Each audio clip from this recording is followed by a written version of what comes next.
The stagecoach lurched to a stop in front of the weathered wooden station in Helena, Montana territory. And Catherine Murphy knew her life was about to change forever, though she had no idea how profoundly the man waiting inside would alter her fate. She pressed her palm against the window, watching dust settle around the wheels as her heart hammered against her ribs. 3 weeks of bone-rattling travel from Boston had brought her here to this rough frontier town in the summer of 1878, where mountains rose like ancient sentinels in the distance, and the air smelled of pine and possibility. Catherine had answered an advertisement for a mail-order bride, corresponding with a rancher named Thomas Whitfield for 6 months before making this journey. But Thomas Whitfield would not be the man who would change everything. The driver opened the door, and Catherine hesitated. Her right foot, twisted inward since birth, throbbed from the long journey. The clubfoot had been her constant companion, her source of shame, and the reason she remained unmarried at 23 when most women her age already had children. Thomas knew about her condition.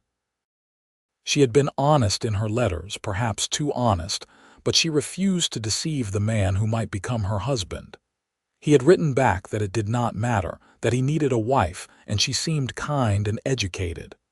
"Miss," the driver said, offering his hand.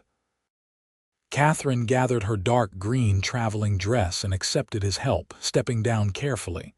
Her right foot landed awkwardly and she stumbled. The driver caught her elbow and she saw pity flash across his weathered face. That look. She knew it well. "Thank you," she said, lifting her chin. She had learned long ago to meet the world with dignity, even when it stared at her differently. The station was a simple wooden structure with a covered porch. Several men stood there, watching the new arrivals. Catherine scanned their faces, looking for Thomas Whitfield. He had described himself as tall with brown hair and a thick beard. She saw no one matching that description. A woman in a faded calico dress approached. "You must be Miss Murphy. I am Agnes Fletcher. I run the boarding house. Mr. Whitfield sent word that he cannot come to town today." A fence broke and his cattle scattered. "He asked that you stay at my establishment until he can fetch you tomorrow." Catherine's stomach sank. She had traveled 3,000 miles and he could not even meet her, but she forced a smile. "Of course. I understand ranch emergencies." Agnes Fletcher's eyes drifted to Catherine's foot, then quickly away. "Let me help with your trunk." Before Catherine could respond, a tall figure stepped forward from the shadows of the porch. "I will get it." Catherine found herself looking up at a man who seemed carved from the Montana mountains themselves. He stood well over 6 feet, with broad shoulders straining against a worn chambray shirt. His hair was the color of dark honey, falling slightly over his forehead beneath a dusty brown Stetson. But it was his eyes that caught her. They were the color of the sky just before sunrise, a deep blue-gray that seemed to see straight through her. "Marcus Montgomery," he said, tipping his hat. "I work the ranch next to Whitfield's place." He moved past her to where the driver was unloading luggage, and Catherine noticed the easy confidence in his stride, the way he lifted her heavy trunk as though it weighed nothing. He carried it to a wagon bearing the words "Fletcher Boarding House" painted on the side. "Much obliged, Marcus," Agnes said. "Miss Murphy, if you will come with me." Catherine limped toward the wagon, trying to minimize her uneven gait, but knowing it was impossible to hide. She felt Marcus Montgomery's eyes on her, and her cheeks burned. When she reached the wagon, she faced the challenge of climbing up. The step was high, and her clubfoot made such maneuvers difficult. She gripped the side of the wagon and tried to pull herself up, but her foot slipped. She tried again, embarrassment flooding through her. Before Agnes could move to help, strong hands encircled her waist, lifting her effortlessly onto the wagon seat. Marcus Montgomery set her down gently, his touch respectful but firm. "There you are, Miss Murphy." "Thank you," Catherine managed, her voice barely above a whisper. Their eyes met for a moment, and she saw no pity there, only a quiet intensity that made her breath catch. He stepped back, touching his hat brim again. "Welcome to Helena, Miss Murphy. I hope Montana treats you well." Then he turned and walked toward a large buckskin horse tied to the hitching post, mounting with the fluid grace of a man born to the saddle. Catherine watched him ride away, dust rising behind the horse's hooves, and felt an inexplicable sense of loss. Agnes climbed up beside her and took the reins. "Marcus is a good man," she said, as though reading Catherine's thoughts. "Best horseman in the territory. Has a ranch about 5 miles north of here. Not as big as Whitfield's spread, but he has built it himself from nothing. Been here 4 years. Catherine did not know why she wanted to hear more, but she found herself asking, "Is he married?" "No." Agnes clicked her tongue at the horses, and the wagon lurched forward. "Though not for lack of interested women, he keeps to himself mostly. Works hard, goes to church on Sundays. Helps neighbors when they need it, but he has never courted anyone that I know of." They rode through the main street of Helena, and Catherine studied the town that would be her new home. False-fronted buildings lined the dusty road. She saw a general store, a blacksmith, a saloon with tinny piano music drifting through the swinging doors, a church with a white steeple, and various other establishments. People moved along the wooden boardwalks, and several turned to stare at the stranger in the wagon. The boarding house sat at the edge of town, a 2-story structure with a wide porch and lace curtains in the windows. Agnes helped Catherine down, and this time Catherine managed without assistance, though her leg ached terribly. Inside, the house smelled of bread and lemon polish. Agnes showed her to a small but clean room on the 2nd floor with a window overlooking the mountains.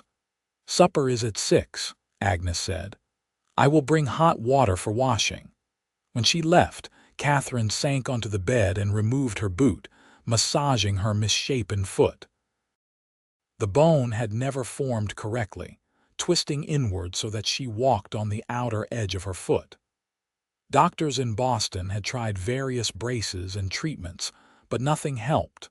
She had learned to accept it, though the pain was constant and her mobility limited. She thought about Thomas Whitfield and felt a strange absence of emotion.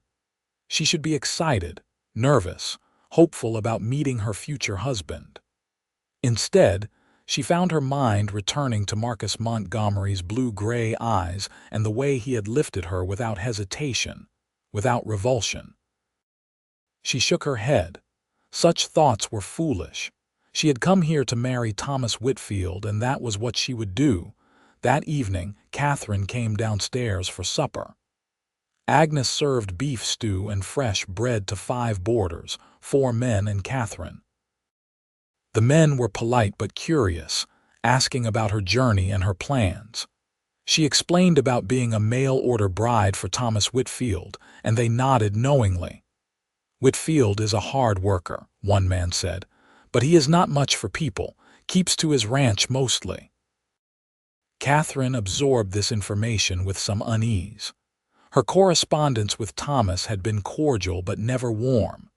He had written of practical matters, the need for a woman to cook and keep house, perhaps bear children. She had hoped for affection to grow, but now she wondered. That night, she lay in the unfamiliar bed listening to unfamiliar sounds. Somewhere a coyote howled. The wind whispered through the pines, and she thought about strong hands lifting her into a wagon and eyes the color of dawn. The next morning, Catherine dressed carefully in her best day dress, a soft blue cotton that matched her eyes. She brushed her brown hair until it shone and pinned it up carefully.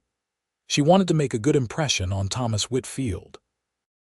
But when a wagon arrived at 10 o'clock, it was not Thomas Whitfield who stepped down. It was Marcus Montgomery. Catherine stood on the porch, confusion, and something that felt dangerously like hope fluttering in her chest. "Mr. Montgomery," he approached, holding his hat in his hands. "Miss Murphy, Thomas Whitfield sent me to fetch you. He is still dealing with his cattle situation and asked if I would bring you to his ranch."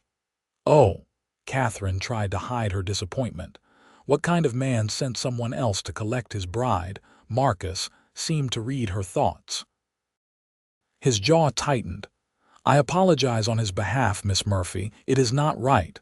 But you came anyway. He is my neighbor, and you should not be left waiting." He paused, his eyes searching her face. "Your trunk is still here." "Yes, I will load it." Within minutes, they were ready to leave. Marcus helped Catherine into the wagon with the same easy strength as before, and they set off north out of Helena. The wagon rolled along a rutted road that wound through valleys of waving grass and stands of pine. Mountains rose on all sides, their peaks still white with snow even in July. "It is beautiful here," Catherine said, breaking the silence. "It is." Marcus kept his eyes on the road. "Hard country, but beautiful. Where are you from?" "Boston. My father was a clerk. He died 2 years ago. My mother died when I was young." "I am sorry." "What about you, Mr. Montgomery?" "Marcus, please." He glanced at her briefly. "I am from Ohio originally, came west after the war. You fought?" "Yes, Union Army." He did not elaborate, and something in his voice suggested those memories were painful.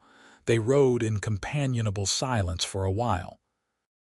Catherine studied him from the corner of her eye, the strong line of his jaw, the way his hands held the reins with confidence and ease. He seemed utterly at home in this wild landscape. "May I ask you something?" Catherine said finally. "Of course. Why did you really come to get me?" "You could have told Thomas no." Marcus was quiet for a long moment. When he spoke, his voice was low and honest. "Because no woman should arrive in a strange place and be left alone, because it was the right thing to do, and because—" He stopped.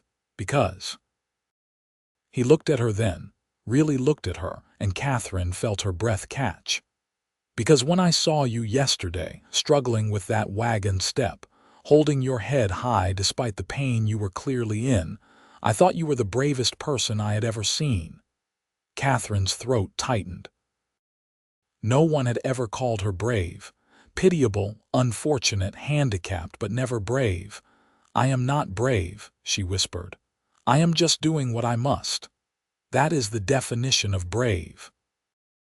They said nothing more for several miles, but something had shifted between them, some invisible thread connecting them. Eventually, Marcus turned the wagon onto a narrower path. "Whitfield's ranch is about 2 miles this way. Mine is just over that ridge." He pointed to a line of hills to the west. Catherine felt a strange reluctance for this journey to end. Once they reached Thomas Whitfield's ranch, her fate would be sealed. She would marry him and become a rancher's wife, and she would probably never see Marcus Montgomery again. The thought filled her with unexpected sadness. The Whitfield ranch appeared around a bend, a cluster of buildings including a small cabin, a barn, and several corrals. Cattle grazed in the distance.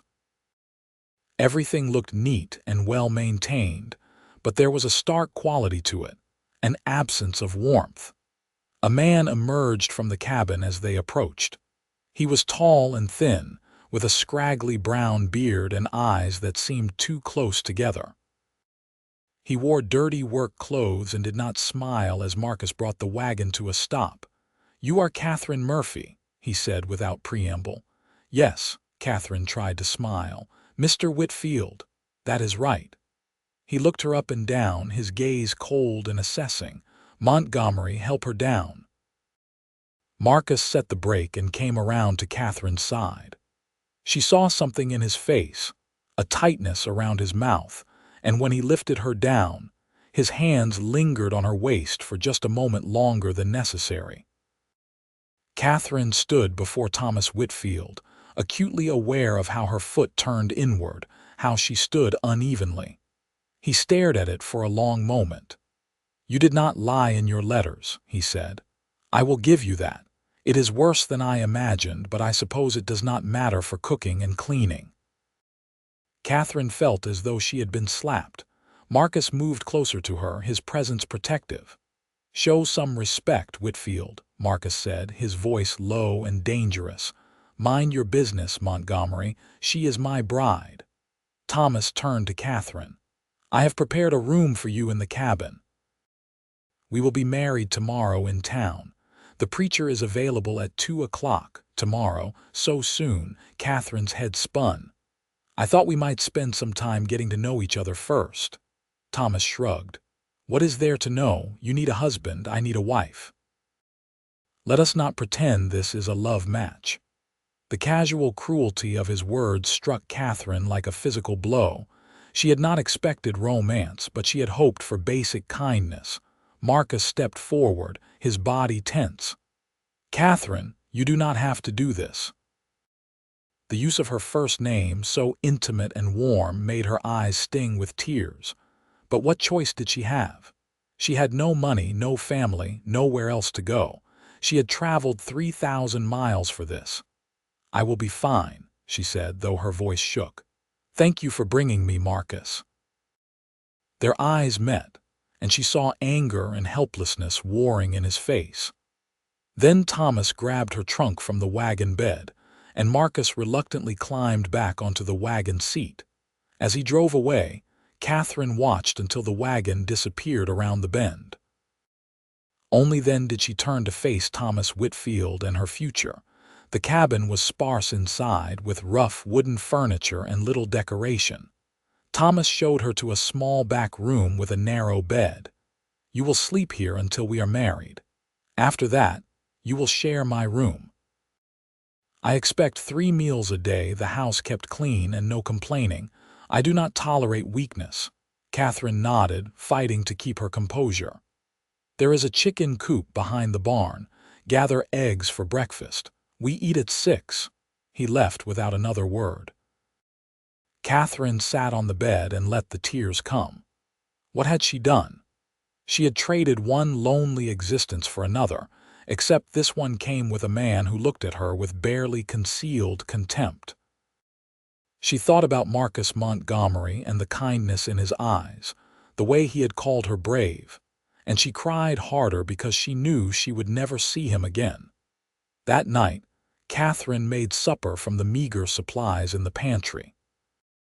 Thomas ate without speaking, shoveling food into his mouth mechanically. He did not thank her. When she cleared the plates, he went outside to check on the livestock, leaving her alone. She washed the dishes and prepared for bed, every part of her aching. Her foot throbbed terribly from the long day. She removed her boot and stocking, massaging the twisted limb, wishing desperately that she was back in Boston, back in the familiar poverty and loneliness that at least did not come with cruelty. The next morning, Catherine woke at dawn to the sound of Thomas banging around in the kitchen. She dressed quickly and limped out to find him scowling. 6 o'clock, I said. It is already past. I am sorry. I did not have a clock. That is no excuse. Get breakfast started. Catherine cooked eggs and bacon, moving as quickly as her foot allowed, but Thomas complained it was too slow. After breakfast, he told her to clean the cabin while he worked outside. She scrubbed and swept, trying to bring some order and warmth to the Stark space. Around noon, Thomas came in and announced they would leave for town at 1 o'clock for the wedding. Catherine's heart sank. This was really happening. In a few hours, she would be legally bound to this cold, critical man. She changed into her best dress, a dove-gray silk she had saved for this occasion. She did her hair and tried to summon some feeling of a bride, but all she felt was dread. The ride to town was silent. Thomas drove the wagon with grim determination, his face set in hard lines. Catherine watched the landscape roll past and thought about running, but where would she go? They arrived at the small white church at the edge of Helena. The preacher, an elderly man with kind eyes, greeted them warmly. Agnes Fletcher was there as a witness, along with the general store owner. "Let us begin," the preacher said. But before he could open his Bible, the church door swung open and Marcus Montgomery strode in. "Stop," he said. Everyone turned to stare. Thomas's face darkened with anger. "What are you doing here, Montgomery?" Marcus walked straight to Catherine, his eyes never leaving her face. "I am sorry I did not come sooner. I spent all night thinking, arguing with myself, trying to stay out of it. But I cannot let you do this." Catherine's heart hammered. "Marcus, you do not have to marry him. You have another option." He took her hands in his touch warm and steady. "Marry me instead." The church fell silent. Catherine stared at him in shock. "What? You barely know me." "I know enough. I know you are brave and strong. I know you crossed a continent alone. I know you deserve better than a man who treats you like an inconvenience."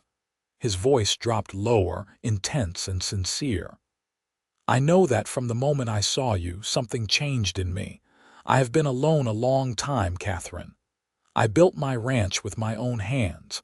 I have a good life, but it is empty. When you arrived, it was like the sun rose after a long winter."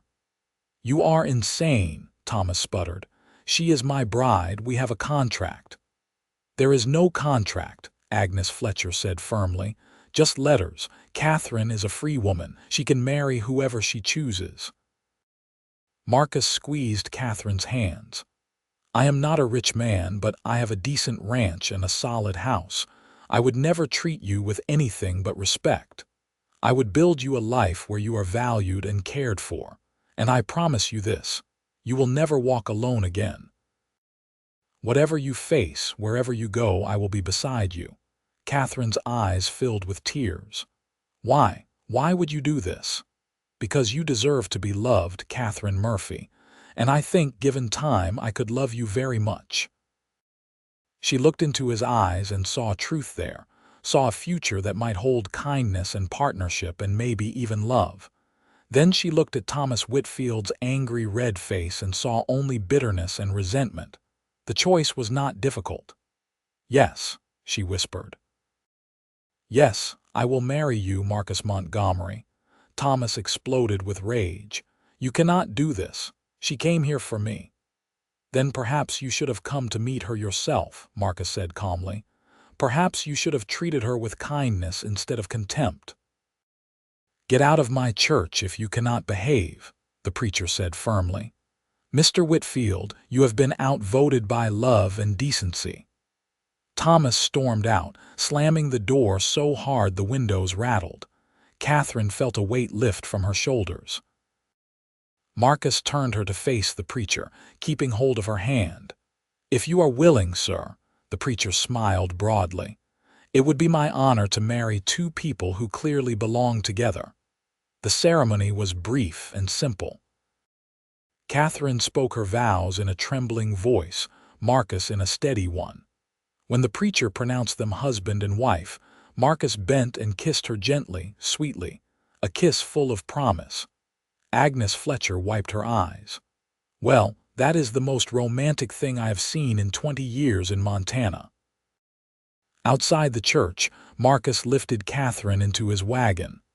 "We will stop at Whitfield's place to collect your trunk, then head to my ranch." "Our ranch," he corrected himself, smiling. "What if Thomas causes trouble?" "He will not. He is a bully and a coward, but he is not stupid." They drove to the Whitfield ranch, and Marcus retrieved Catherine's trunk while Thomas glowered from the barn. He said nothing, just watched with hateful eyes as they left. As the wagon rolled away, Catherine felt as though she could breathe for the first time in days. She looked at the man beside her husband, and marveled at how her life had changed in the span of an hour. "Are you scared?" Marcus asked. "Terrified," she admitted, "but also hopeful." "Good. I am terrified too. I just proposed to a woman I met 2 days ago." He laughed, the sound rich and warm. "My mother would say I have lost my mind." "Have you?" He looked at her seriously. "No, Sometimes you just know, Catherine, when something is right, you know." They rode in silence for a while, both processing the enormity of what they had done. Then Marcus turned onto a different path, and the Montgomery ranch came into view. It was smaller than Whitfield's spread, but infinitely warmer. The cabin was built of solid logs with a wide porch and flower boxes in the windows. Whoever planted those flowers had cared about making a home, not just a shelter. "My mother sent seeds," Marcus said, following her gaze. "I planted them last spring, though I am not much of a gardener." He helped her down from the wagon, and this time when his hands encircled her waist, she was his wife. The thought sent a thrill through her. Inside, the cabin was cozy and well built. The main room held a stone fireplace, a wooden table and chairs, and comfortable furniture. Everything was neat but decidedly masculine. "It needs a woman's touch," Marcus said, looking suddenly uncertain. "I know it is not much. It is wonderful," Catherine said honestly. Compared to Thomas's stark cabin, this place felt like paradise. Marcus carried her trunk to the bedroom, and Catherine saw a large bed with a beautiful quilt. She blushed, thinking about sharing that bed with this man she barely knew. Marcus seemed to sense her thoughts. "Catherine, I want you to know that I will not. That is, we can take our time. I know this is all very sudden. We can wait until you are comfortable." His consideration touched her deeply. "Thank you, Marcus." They spent the rest of the day in careful politeness, learning each other's rhythms. Catherine made supper while Marcus tended to his horses. She discovered his pantry was well stocked, and she made a hearty stew that filled the cabin with delicious smells. Over supper, they talked more than they had since meeting. Marcus told her about building the ranch, about his plans to expand his herd. Catherine told him about her life in Boston, about her father's death and her decision to come west. "Were you very lonely in Boston?" Marcus asked. "Yes. After my father died, I had no one. I worked as a seamstress, but it barely paid for my room. I saw the advertisement for a mail-order bride and thought, why not? What did I have to lose? I am glad you saw it, though I wish it had been my advertisement." "Why did you never marry?" "Surely women here, I was waiting," he said simply. "I did not want to marry just anyone. I wanted to marry someone who understood what it meant to build something from nothing, someone who had strength and courage, someone like you." That night, they lay in the big bed together, both nervous and uncertain. Marcus kept to his side, respecting the space between them. But in the darkness, Catherine reached out and found his hand. "Thank you," she whispered, "for saving me." His fingers curled around hers, warm and strong. "Thank you for saying yes." They fell asleep holding hands, and Catherine dreamed of possibilities. The next days fell into a pattern. Catherine woke early to make breakfast while Marcus tended the livestock. After breakfast, he went out to work the ranch while she kept the house. Her foot made some tasks difficult, but she managed. Marcus never complained, never criticized. Instead, he praised her cooking, thanked her for her efforts, and asked each evening how she was feeling. His constant kindness was almost overwhelming after a lifetime of pity or scorn. In the evenings, they sat together on the porch and talked. Marcus was an excellent listener, asking thoughtful questions and really hearing her answers. Catherine found herself sharing things she had never told anyone, and Marcus did the same. He told her about the war, about the friends he had lost, about the nightmares that still sometimes woke him. She told him about the cruel children who had mocked her foot, about the young men in Boston who had courted her friends but never her. "They were fools," Marcus said fiercely. "Any man who could not see past your foot to the woman you are did not deserve you." Slowly, carefully, they began to build something real. Marcus was endlessly patient, never pushing for more than Catherine was ready to give. But she found herself wanting more. She wanted to close the space between them in bed. She wanted to know what it would be like to be truly his wife. One evening, about 2 weeks after their sudden marriage, Catherine was preparing supper when she heard a horse approach at a gallop. She looked out the window and saw a rider racing toward the cabin. Marcus emerged from the barn, and the rider pulled up beside him. They talked urgently, and then Marcus ran toward the cabin. "Catherine, I have to go. There has been an accident at the Porter Ranch. Jim Porter fell from his roof and is badly hurt. His wife is alone with their children. Several of us are going to help." "Of course. Go." He hesitated. "I might be gone all night. Will you be all right alone?" "I will be fine. Go help your neighbor." He kissed her forehead quickly, then ran to saddle his horse. Within minutes he was galloping away, leaving Catherine alone on the ranch for the first time. She was not afraid. The cabin was solid, and Marcus had shown her where he kept his rifle. She finished making supper, ate alone, and then cleaned up. As darkness fell, she lit lamps and sat in the rocking chair by the fireplace, reading a book Marcus had on his shelf. Around 10 o'clock, she heard horses outside. Multiple horses. Her heart began to pound. Marcus would not return with others, and certainly not with several riders. She went to the window and saw 3 men dismounting. Even in the darkness, she recognized Thomas Whitfield's thin frame. Fear shot through her. She grabbed the rifle and checked that it was loaded, then positioned herself behind the heavy table. Someone pounded on the door. "Open up, Catherine." Thomas's voice slurred with alcohol. "Go away, Thomas. I just want to talk. You made a fool of me marrying Montgomery. You owe me." "I owe you nothing. Leave or I will shoot." Harsh laughter. "You would not shoot anyone." The door exploded inward as someone kicked it hard. Catherine raised the rifle, her hands shaking. Thomas stumbled in, followed by 2 men Catherine did not recognize. All 3 were clearly drunk. "Put that down before you hurt yourself," Thomas sneered.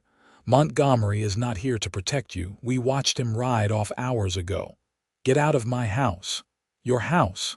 This is Montgomery's house. You are just the cripple he took pity on." Thomas moved closer. "I paid good money bringing you out here. You are going to make that right." Catherine's hands steadied. She aimed the rifle at his chest. "Take one more step and I will shoot you. I am a very good shot, Thomas. My father taught me." This was a lie. She had never fired a rifle in her life. But her voice was cold and steady, and Thomas hesitated. "Come on, Whitfield," one of the other men said nervously. "She has got a gun. This is not worth it." "She is bluffing," Thomas said, but he sounded less certain. Catherine cocked the rifle, the click loud in the tense silence. "Try me." For a long moment, no one moved. Then Thomas spat on the floor and backed toward the door. "You are not worth the trouble anyway. Montgomery is welcome to you." They stumbled out, mounting their horses and riding away into the darkness. Catherine waited until the sound of hoofbeats faded completely before lowering the rifle. Then her legs gave out, and she sank to the floor, shaking violently. She sat there for a long time, trying to calm her racing heart. Finally, she dragged a chair in front of the broken door, positioned the rifle nearby, and sat watching the darkness, waiting for Marcus to return. He came home just before dawn, exhausted and covered in dust. He saw the broken door immediately and was off his horse before it fully stopped, running into the cabin with fear stark on his face. "Catherine, I am here." He found her still sitting in the chair, the rifle across her lap. In an instant he was kneeling beside her, his hands running over her face, her arms checking for injuries. "What happened? Are you hurt? Did someone?" Thomas came. With 2 other men, they were drunk. They broke down the door. Her voice was steady, but her body trembled. Marcus's face went white, then red with rage. "Did they touch you?" "No, I had your rifle. I told them I would shoot if they came closer. They left." He pulled her into his arms, holding her so tightly she could barely breathe. Thank God you are safe. I should never have left you alone. I am so sorry, Catherine. You had to help your neighbor. I am fine. But now that he was here, now that she was safe, the fear she had held at bay came flooding back.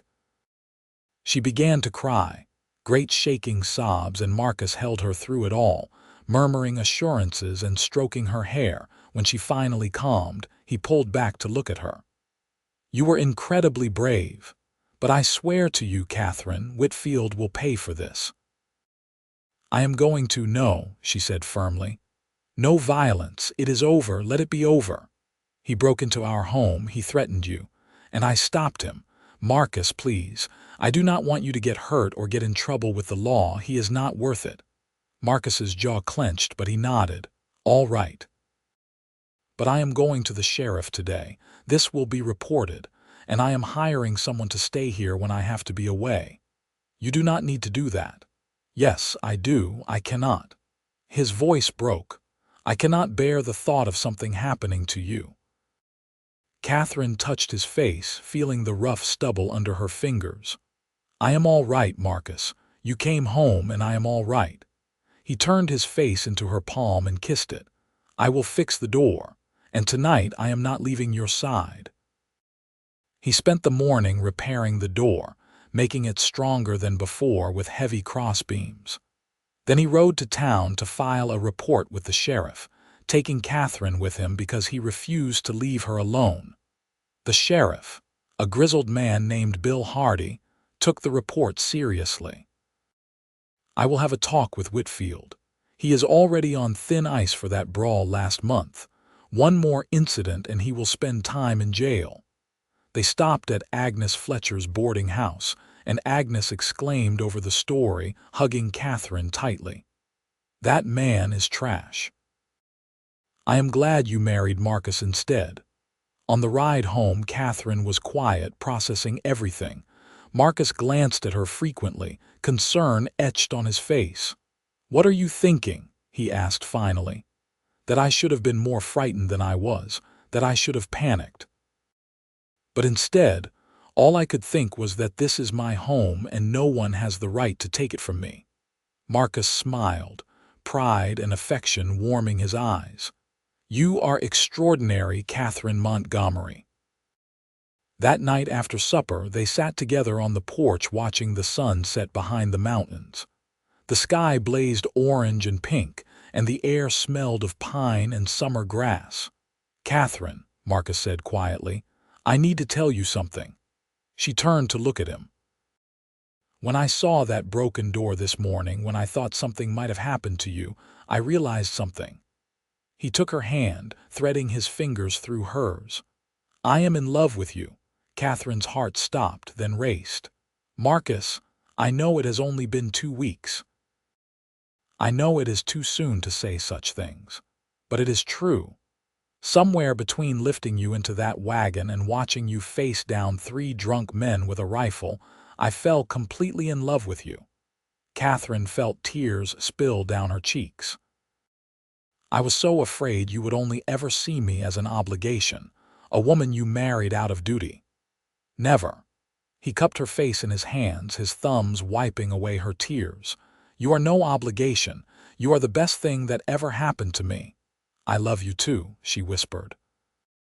I think I started falling in love with you the moment you called me brave.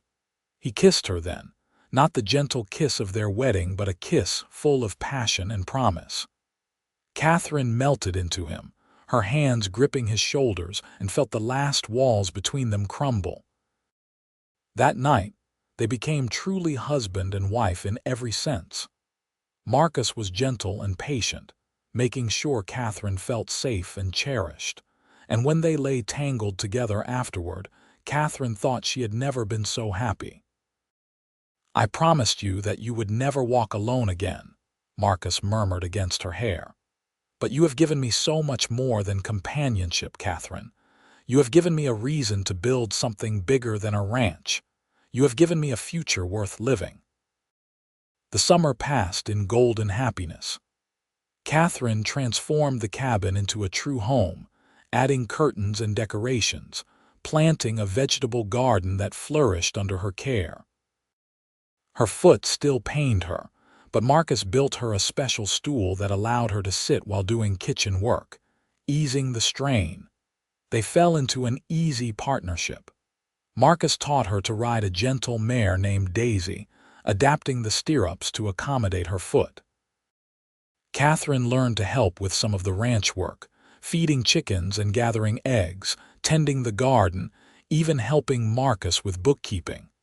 But more than the work, they built a life of joy. They laughed together, talked for hours, made love with increasing passion and comfort. Marcus was endlessly inventive in showing his love, leaving wildflowers on her pillow, singing to her in the evenings, dancing with her in the kitchen despite her uneven gait. "You are a beautiful dancer," he insisted when she protested that she could not dance properly. "I am clumsy and awkward." "You are perfect." He held her close, moving slowly to a tune only he could hear. "And you will never convince me otherwise." Thomas Whitfield left them alone after the sheriff's warning, though Catherine sometimes saw him in town and felt his hateful stare. But he never approached, and gradually her fear of him faded. In September, Catherine realized she had missed her monthly courses. At first, she thought it was the change in climate or the physical demands of ranch life.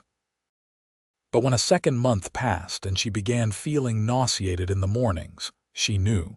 She was pregnant. Catherine was simultaneously thrilled and terrified. She had always wanted children but had never believed she would have them. Now, carrying Marcus's child, she worried. Would her clubfoot affect the baby? Would she be able to care for a child properly with her limited mobility? She decided to wait to tell Marcus until she was certain, but Marcus knew her too well.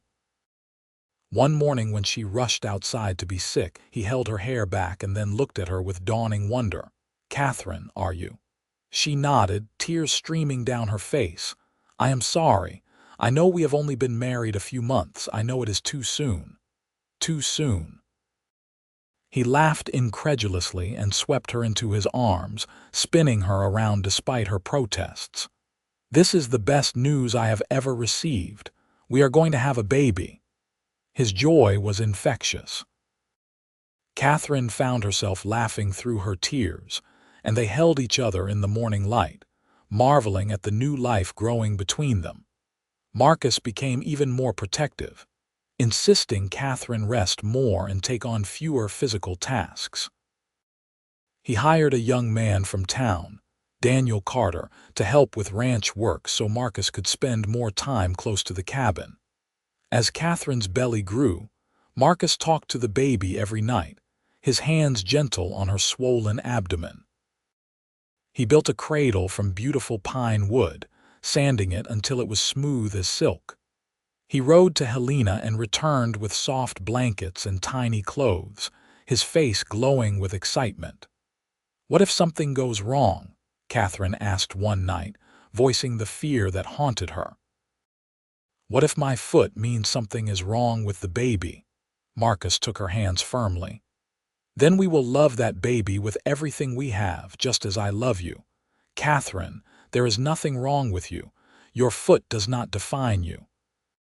It is simply part of you, like your beautiful blue eyes or your kind heart. And if our child has any challenges, we will face them together." His absolute confidence calmed her fears. Winter came to Montana, blanketing the ranch in white. Catherine stayed close to the fire, knitting tiny garments and reading to her unborn child.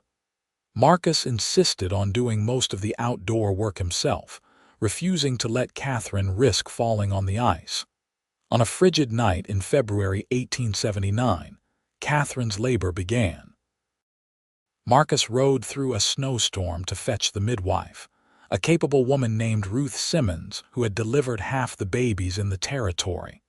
The labor was long and difficult. Catherine's twisted foot made positioning challenging, and there were moments when Ruth looked worried.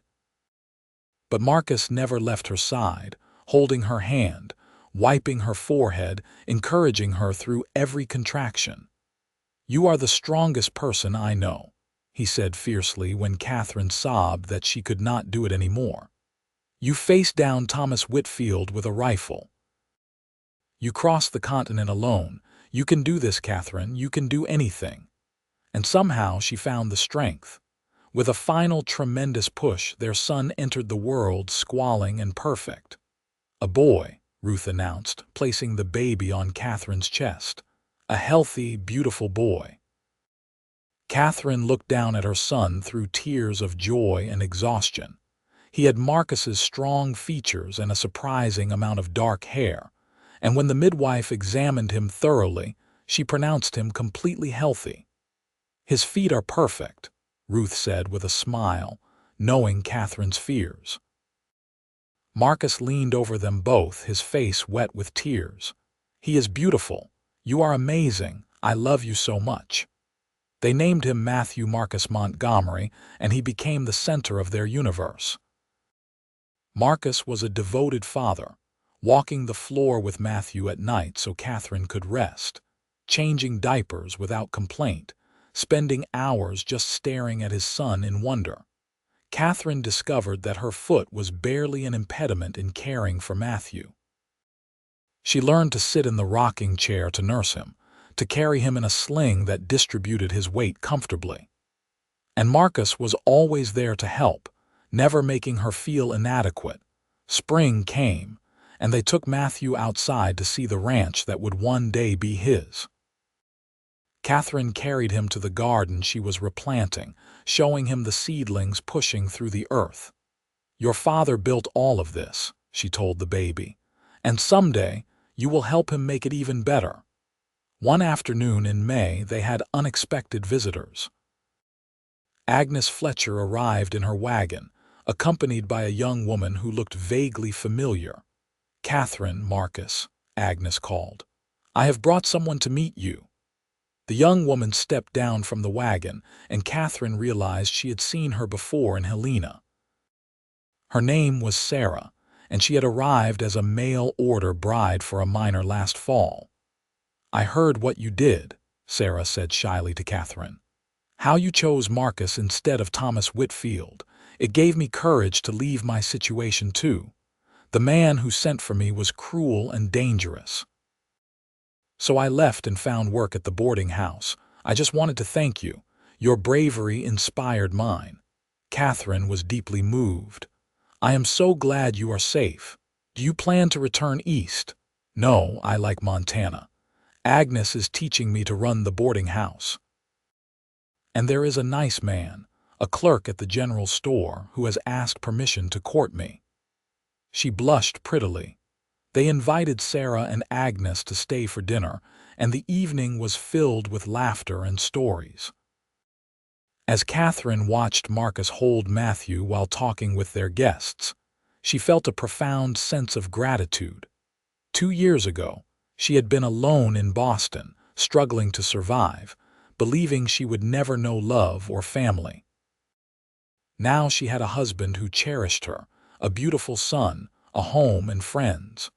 Her clubfoot, which had defined her whole life, felt like an insignificant detail in the grand tapestry of her happiness. The seasons turned. Matthew grew from a baby into a toddler, then a bright, energetic boy. Catherine became pregnant again when Matthew was 2, and this time the pregnancy was easier. She gave birth to a daughter they named Caroline Ruth, after Catherine and the midwife who had helped bring both children into the world. Marcus expanded the ranch, buying more land and cattle.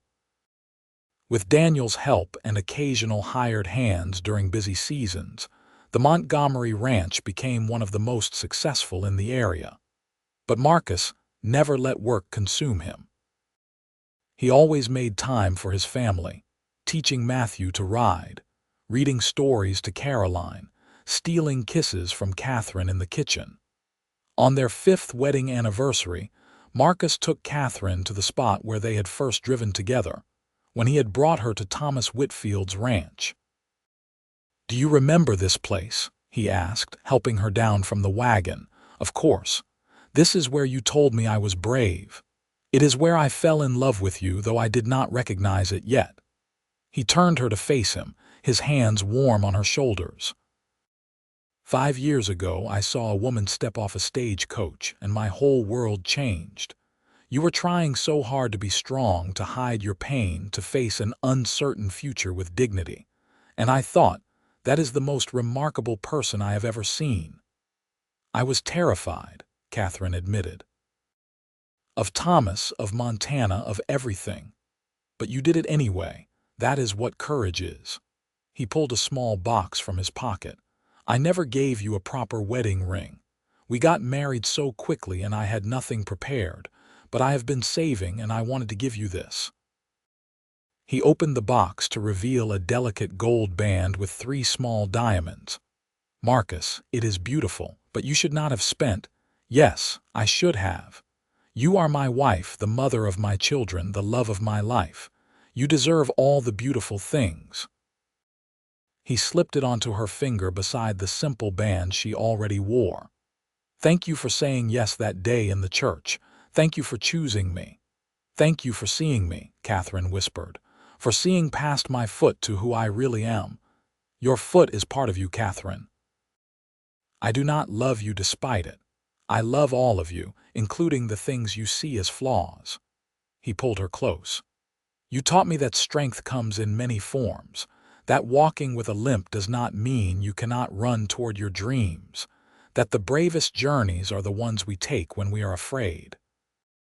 They held each other as the sun set over the Montana mountains, 2 people who had found each other against all odds and built a love that would last forever. Years passed in contentment. Matthew and Caroline grew strong and healthy, learning to work the ranch alongside their parents. Marcus taught Matthew everything about cattle and horses, while Catherine taught both children reading, writing, and arithmetic at the kitchen table. When Matthew was 7, he asked about his mother's foot. "Why do you walk differently than other people, Mama?" Catherine had known this question would come. She sat down and explained about being born with a clubfoot, about the pain and limitations it caused. "Does it hurt all the time?" Matthew asked with concern. "Sometimes, but I am used to it." "When I grow up, I will be a doctor and fix your foot," he announced seriously. Marcus, who had been listening from across the room, came over and ruffled his son's hair. "Your mama does not need fixing, son. She is perfect exactly as she is. But it hurts her. Many things in life hurt." "That does not mean we are broken." Marcus looked at Catherine with so much love it made her breath catch.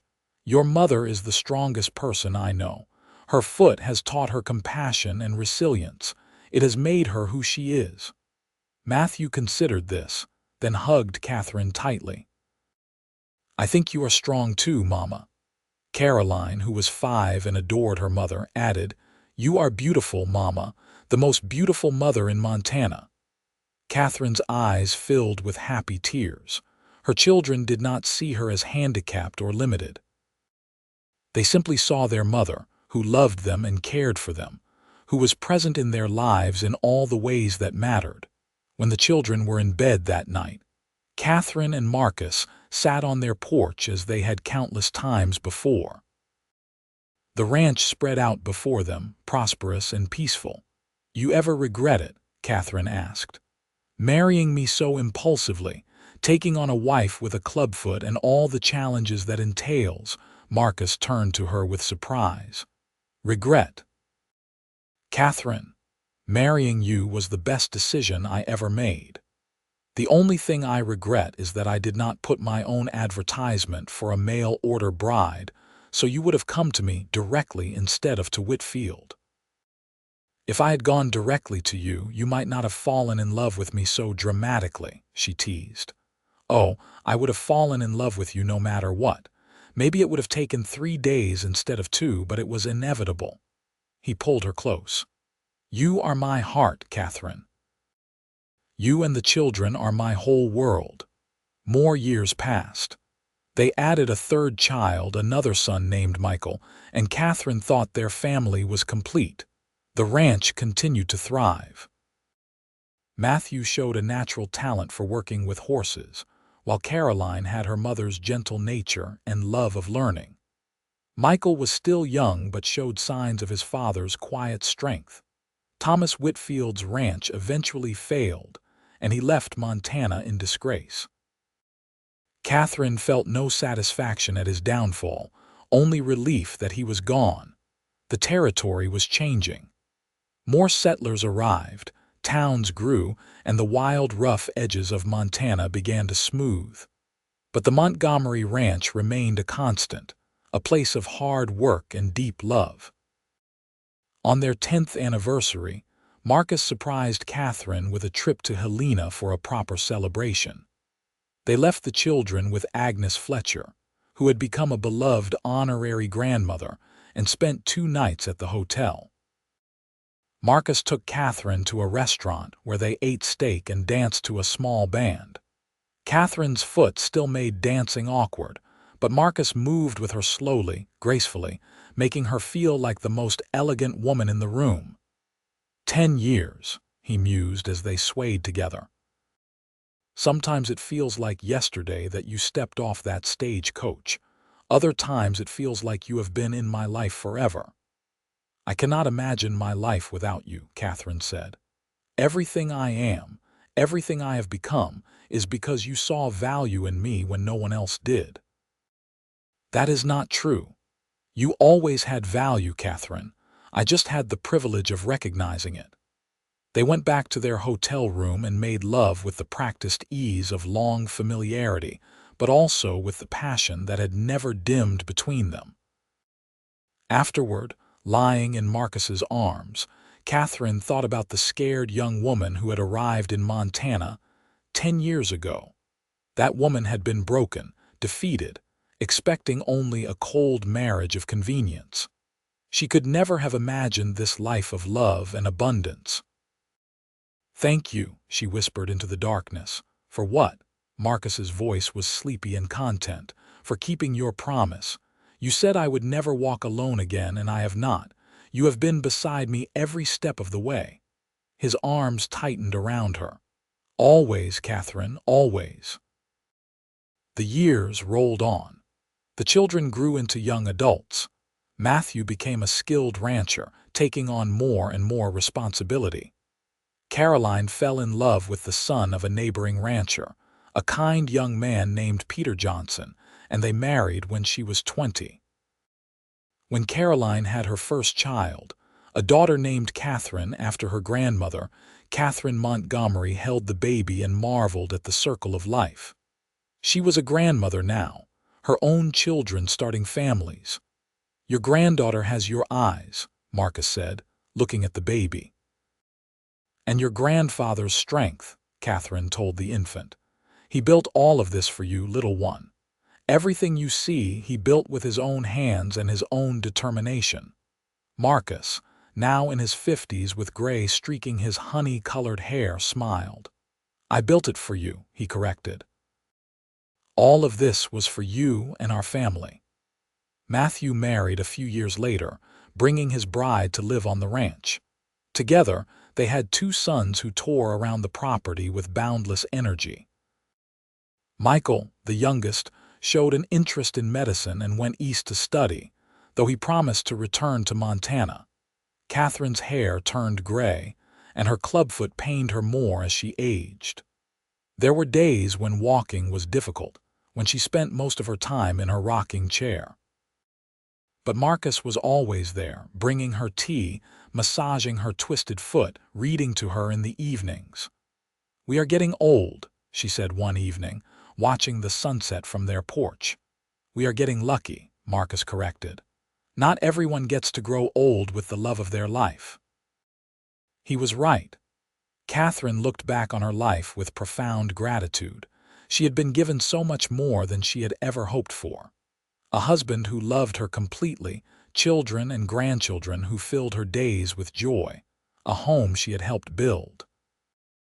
On their 25th anniversary, the whole family gathered for a celebration. Matthew and his family, Caroline and hers, even Michael came home from his medical studies. Agnes Fletcher, now in her 80s but still sharp as a tack, made the journey from town. They set up tables outside, and Catherine watched her family with a full heart. Her grandchildren ran and played, her children were healthy and happy, and Marcus sat beside her holding her hand as he had for 25 years. Matthew stood and raised his glass. To my parents. They taught me what love looks like, what commitment means, and how to build something that lasts. Everything I am is because of them. Caroline added, her voice thick with emotion, "Mama, you showed me that strength is not about physical perfection. You showed me how to face challenges with grace and courage. Papa, you showed me what a good man looks like, and because of you, I knew to look for those qualities in my husband." Michael, home for only a few days, spoke last. "In medical school, I have learned about anatomy and diseases and treatments. But the most important thing I know about healing, I learned from you both. I learned that love is the greatest medicine, that being seen and valued can heal wounds that doctors cannot touch. Mama, when I become a physician, I will treat every patient with the same respect and dignity that Papa has always shown you." Catherine could not speak through her tears, so Marcus spoke for both of them. "Your mother and I have been blessed beyond measure. We found each other by chance, or by providence, and we built a life that exceeded our wildest dreams. If we taught you anything worthwhile, it is that love is a choice you make every day. It is not always easy, but it is always worth it." The celebration continued late into the night, with music and dancing and laughter. Marcus helped Catherine to her feet for one dance, moving with her slowly across the grass as the sun set behind the mountains. "You remember our wedding?" Catherine asked. "Every moment. You in your gray silk dress, looking terrified and brave. The way you said yes to me, even though I was practically a stranger. The way we started our life together. Best decision I ever made." "Second best," Marcus corrected with a smile. "The best was stepping off that stagecoach in the first place. If you had stayed in Boston, we never would have found each other. I think we would have found each other somehow. Some things are meant to be." They danced until Catherine's foot could not support her anymore, and then Marcus carried her to a chair, sitting beside her and watching their family with satisfaction. Years continued to pass. Catherine's mobility decreased, and eventually she needed a cane to walk even short distances. Her clubfoot, which had always pained her, became a constant ache, but she never complained. She had lived a full, rich life, far beyond anything she had imagined possible. Marcus adapted everything for her comfort. He built ramps so she did not have to navigate steps. He carried her whenever she needed it, never making her feel like a burden. He was still the same man who had lifted her into a wagon 30 years ago and promised she would never walk alone. On a spring morning in 1908, Catherine woke feeling unusually tired. She was 73 years old, and Marcus was 78. They had been married for 30 years, had raised 3 children, and had 7 grandchildren. "I do not feel well," she told Marcus. He immediately sent for Michael, who had indeed returned to Montana and set up a medical practice in Helena. Michael came quickly, examining his mother with professional care but filial concern. "Her heart is weak," he told Marcus privately. "I do not think she has much time." Marcus refused to accept this. "There must be something we can do. Medicine, treatment, something." Michael's eyes filled with tears. "Papa, Mama has lived a long, full life. Her body is simply tired. The best thing we can do is make her comfortable and let her know she is loved." They moved Catherine to the big bed she had shared with Marcus for 30 years.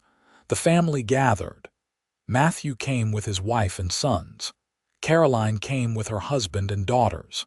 Michael stayed, monitoring his mother but knowing there was little he could do. Catherine drifted in and out of consciousness, but she was not afraid.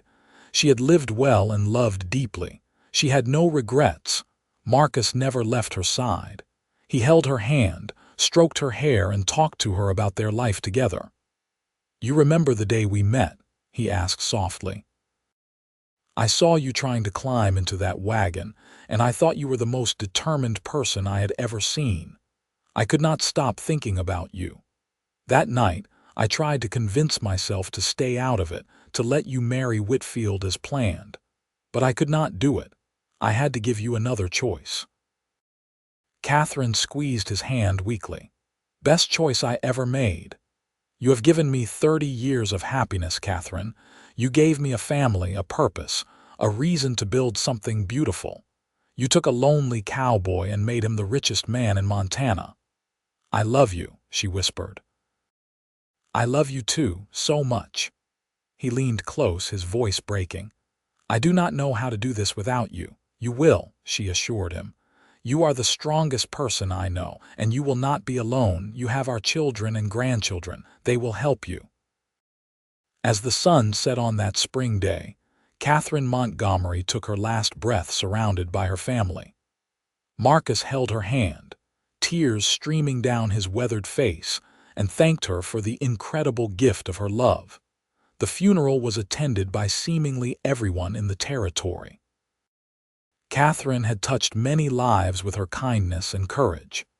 Agnes Fletcher, now 91 and frail, came to pay her respects to the woman she had befriended 30 years ago. "She was extraordinary," Agnes told Marcus. "She came here scared and alone, and she built something beautiful." "You both did." Marcus buried Catherine on a hill overlooking the ranch beneath a large pine tree. He had a beautiful headstone made that read, "Catherine Montgomery, 1835–1908. Beloved wife, mother, grandmother. She walked through life with courage and grace. She never walked alone." The months after Catherine's death were the darkest of Marcus's life. He moved through his days mechanically, doing what needed to be done but finding no joy in it. The ranch that he had built for her felt empty without her presence. But gradually, his children and grandchildren pulled him back to life. Matthew needed his advice on ranch decisions. Caroline needed help with her youngest daughter. Michael consulted him on patients who needed more than medical care, and Marcus realized that Catherine lived on in all of them. He saw her kindness in Caroline, her determination in Matthew, her compassion in Michael. He saw her in his grandchildren's smiles and in the values they carried. He lived for another 8 years after Catherine's death, dying peacefully in his sleep at the age of 86. His children buried him beside Catherine, and the whole territory mourned a man who had embodied integrity and love. Matthew took over the ranch, running it successfully and eventually passing it to his own sons. Caroline's children grew up hearing stories about their grandmother, who had crossed the continent alone, and their grandfather who had given her a new life.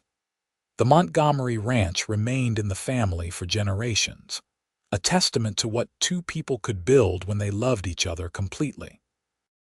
And every year on their wedding anniversary, the Montgomery family gathered at the graves on the hill to remember Marcus and Catherine, the couple who had found each other against all odds and created a legacy of love that would endure long after they were gone.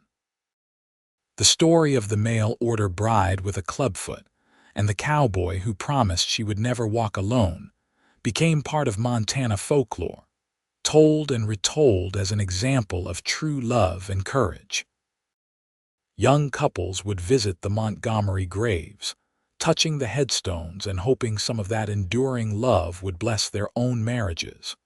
Because Marcus and Catherine had proven that love was not about perfection. It was about seeing someone completely, accepting them fully, and choosing them daily.